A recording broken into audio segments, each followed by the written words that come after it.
Welcome 7th class. देखिए, हम पढ़ रहे थे स्ट्रक्चर ऑफ मैटर, जिसके अंदर आज करेंगे एटॉमिसिटी। एटॉमिसिटी क्या होता है?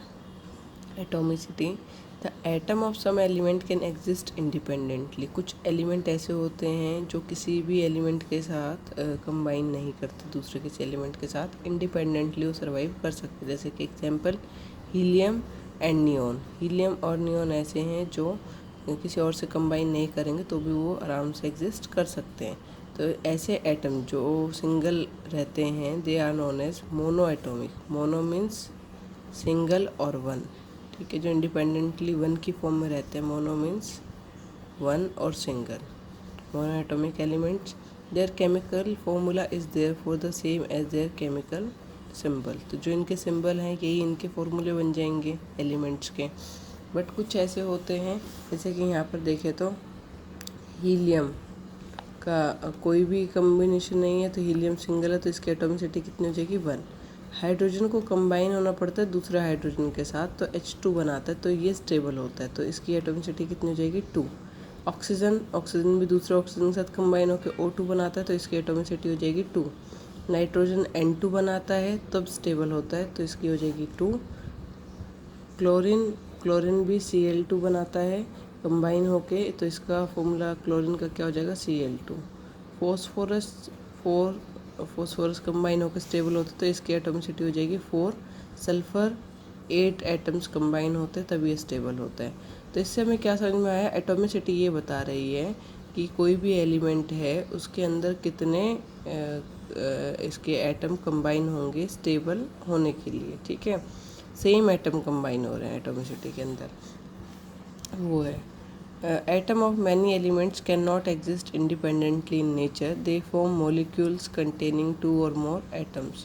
For example of the molecule of hydrogen, nitrogen, oxygen and chlorine have 2 atom each, they are known as diatomic. जिनकी 2 एटोमिसिटी थी, यहाँ पर 2 कंबाइन हो रहे थे, जैसे कि हाइड्रोजन, ऑक्सीजन, नाइट्रोजन, क्लोरीन, तो इनको क्या बोलेंगे? डायटोमिक। Di means 2। इसके अंदर कितने एटम हैं? 2 एटम कंबाइन हो रहे हैं, इसलिए इसको डायटोमिक बोला जाता है, ठीक है। Di means 2। This H2 represents a molecule of hydrogen. तो H2 क्या रिप्रेजेंट कर रहा है? हाइड्रोजन के एक मॉलिक्यूल को रिप्रेजेंट कर रहा है। N2 a molecule of nitrogen. O2 molecule of oxygen. Clear है ये चीज़? ये इसके अंदर 2 एटम है और एक मॉलिक्यूल को ये रिप्रेजेंट कर रहे हैं। Cl2 a molecule of chlorine. आपसे पूछा जाए Cl2 के अंदर कितने एटम है, तो बोलेंगे 2 एटम है। कितने मॉलिक्यूल है? 1 मॉलिक्यूल है, ठीक है। 2 एटम कंबाइन होके एक मॉलिक्यूल बना रहे हैं।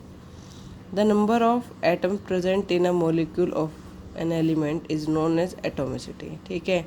अब किसी मॉलिक्यूल के अंदर कोई जो, ठीक है, नंबर ऑफ एटम कितने हैं उसके अंदर, तो वो क्या बताता है? उसकी एटोमिसिटी।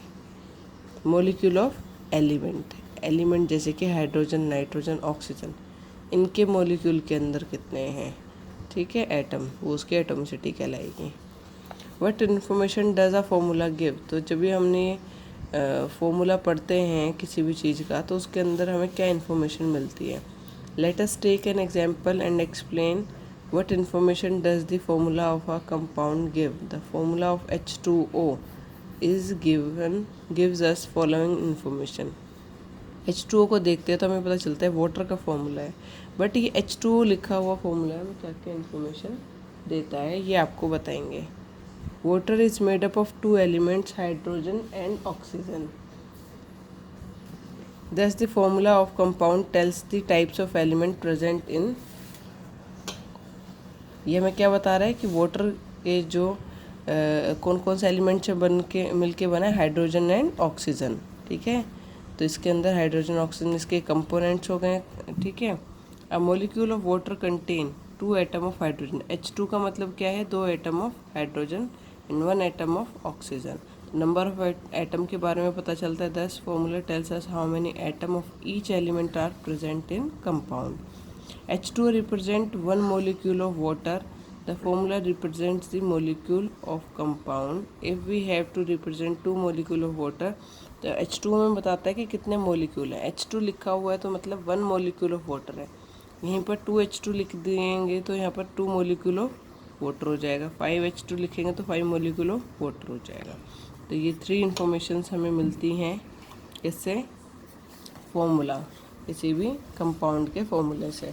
अब आता है वैलेंसी। वैलेंसी देखिए क्या होता है।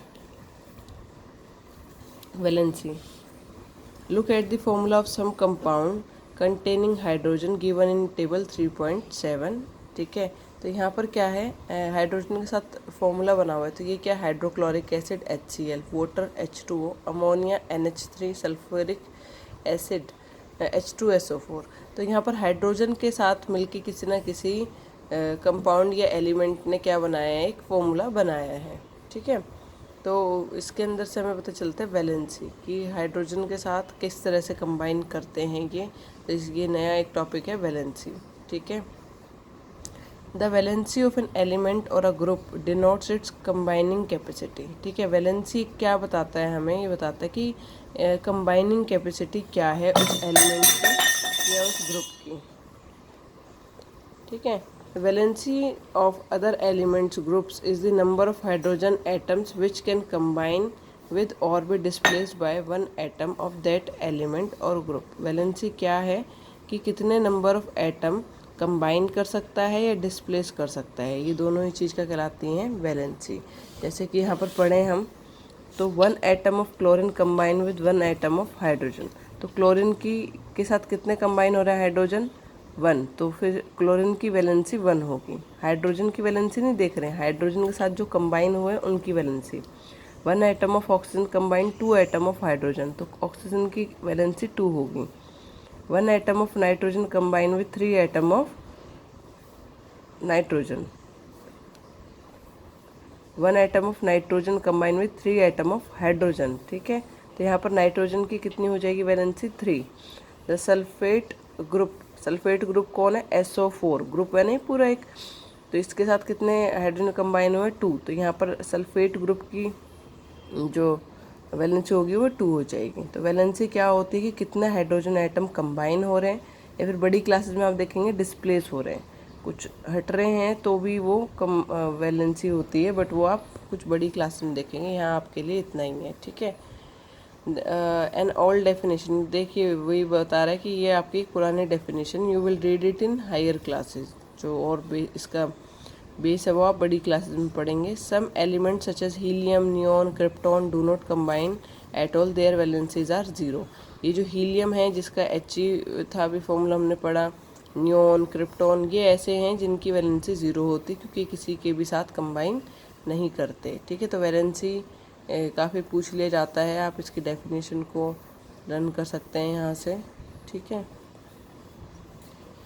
आ जाइए। Some elements neither combine with hydrogen nor displace it. In such cases, we consider their combining capacity with some other elements. अब कुछ ऐसे एलिमेंट्स होते हैं, सभी तो हाइड्रोजन के साथ कंबाइन होके कंपाउंड नहीं बनाएंगे, कुछ और दूसरे एलिमेंट्स के साथ कंबाइन होके भी बना सकते हैं। तो उसमें हम क्या देखते हैं, वैलेंसी कैसे फाइंड आउट करेंगे। ठीक है, for example zinc combines with oxygen to form zinc oxide which has formula ZnO। Zinc oxide का फॉर्मूला ये होता है। अब इसके अंदर हाइड्रोजन तो नहीं है। Since 1 atom of zinc combine with 1 atom of oxygen, the valency of zinc and oxygen are same. एक जिंक एक ऑक्सीजन के साथ कंबाइन हुई है तो दोनों की वैलेंसी सेम है, 1। Since valency of oxygen is 2, the valency of zinc is also 2। ठीक है, तो कुछ वैलेंसी आपको नीचे दी हुई है, अभी मैं बता देती हूँ। You can see that certain element show more than 1 valency, they are said to exhibit variable valency. कुछ ऐसे होते हैं जिनकी वैलेंसी किसी जगह 2 दिखेगी, किसी जगह 3। ठीक है, तो 2-3 वैलेंसी एक ही एलिमेंट की हैं तो उनको वेरिएबल वैलेंसी बोला जाता है। वेरिएबल मतलब जो चेंज होती रहती है। ठीक है, जैसे कि यहाँ पर हाइड्रोजन की 1 है वैलेंसी, सोडियम की 1 है, पोटाशियम की 1 है। तो इनकी कंबाइनिंग वैलेंसी है कि इनके साथ कितने एटम्स और कंबाइन हो सकते हैं। कॉपर की 1 और 2, किसी जगह 1 शो करेगा वैलेंसी, किसी जगह 2, डिपेंड करता है किस एलिमेंट के साथ कंबाइन हो रहा है। Mercury 1 and 2, chlorine 1, iodine 1, nitrate group की 1 है, कैल्शियम की 2 है। Iron 2 and 3, oxygen 2, sulphur 246, sulphate group 2, carbonate group 2, aluminium 3, nitrogen 3 और 5, फॉस्फेट 3, कार्बन 4। तो ये वैलेंसी है, और कुछ जिनकी एक से ज़्यादा वैलेंसी है उनको वेरिएबल वैलेंसी में बोला जाता है। ठीक है, बाकी नेक्स्ट क्लास में देखेंगे हम कि फॉर्मूला कैसे लिखते हैं, राइटिंग अ फॉर्मूला।